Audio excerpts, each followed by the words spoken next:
آیت نمبر 86 قال، اس نے کہا، یعنی کہ یعقوب علیہ السلام نے، انما سوائے اس کے نہیں، اشکو میں شکایت کرتا ہوں، بسی اپنی بے قراری کی. بسی دو الفاظ ہیں، بس بے قراری یا اپنی میری، وحزنی اور اپنے غم کی، یہ بھی دو الفاظ ہیں. میں صرف اور صرف کس کا ترجمہ کر رہا ہوں؟ انما کا. میں صرف اور صرف شکایت کر رہا ہوں اپنی بے قراری کی، اپنے غم کی، اللہ کی طرف.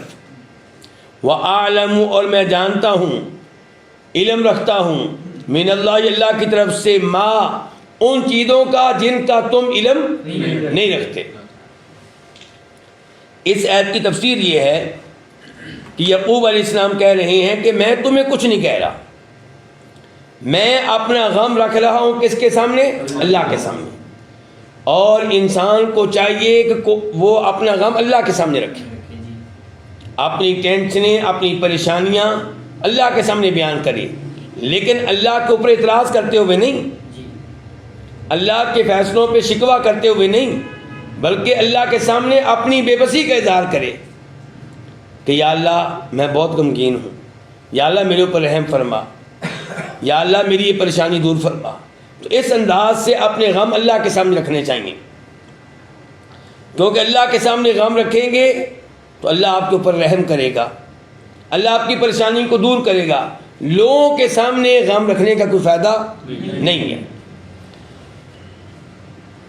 اس آیت کی تفسیر میں صحیح بخاری کی یہ حدیث ذکر کر دینا مناسب ہوگا کہ عبداللہ بن شداد کہتے ہیں کہ میں جناب عمر فاروق کے پیچھے نماز پڑھ رہا تھا فجر کی، اور میں آخری صفوں میں تھا. وہ سورہ یوسف کی تلاوت کر رہے تھے. جب اس آیت پہ پہنچے تو دھاڑے مار مار کر رونے لگے. انما اشکو بسی وحزنی الی اللہ، کہ میں اپنی بے قراری، اپنا غم اللہ کے سامنے رکھتا ہوں. دو بیٹوں کی جدائی کا غم آسان نہیں ہے. وَأَعْلَمُ مِنَ اللَّهِ مَا لَا تَعْلَمُونَ، ان چیزوں کا جن کا تم علم نہیں رکھتے. مثال کے طور پہ تمہیں نہیں پتا کہ میرے بیٹے یوسف نے خواب دیکھا تھا. میرے بیٹے یوسف نے خواب دیکھا تھا. کیا خواب دیکھا تھا؟ کہ اسے سجدہ کر رہے ہیں کون؟ 11 ستارے اور سورج و چاند. تو میرے بیٹے کا یہ خواب پورا ہوگا، میرا بیٹا زندہ ہے، معلوم نہیں کہاں پہ ہے. تم سمجھتے ہو کہ اس کی کہانی ختم ہو گئی اور میں اس کو بھول جاؤں، کیونکہ تمہیں ان چیزوں کا علم نہیں ہے جن چیزوں کا مجھے علم ہے. تو یعقوب علیہ السلام یہ جانتے ہیں کہ یوسف کہیں نہ کہیں زندہ ہے علیہ الصلوۃ والسلام، لیکن کہاں پہ ہے پتہ نہیں ہے، عالم الغیب نہیں ہے.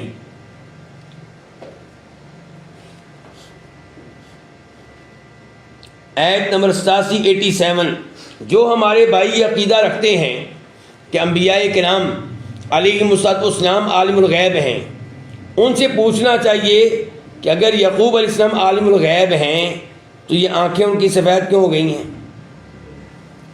جب ان کو پتہ ہے کہ یوسف علیہ السلام زندہ ہیں، بلکہ وہ تو اقتدار میں آ چکے ہیں، مصر پہ حکومت کر رہے ہیں، تو پھر پریشان کیوں، اتنی ٹینشنیں کیوں لے رہے ہیں؟ جا کر مل کیوں نہیں لیتے؟ پیغام کیوں نہیں بھیجتے کہ بیٹا مجھے آ کر مل جاؤ؟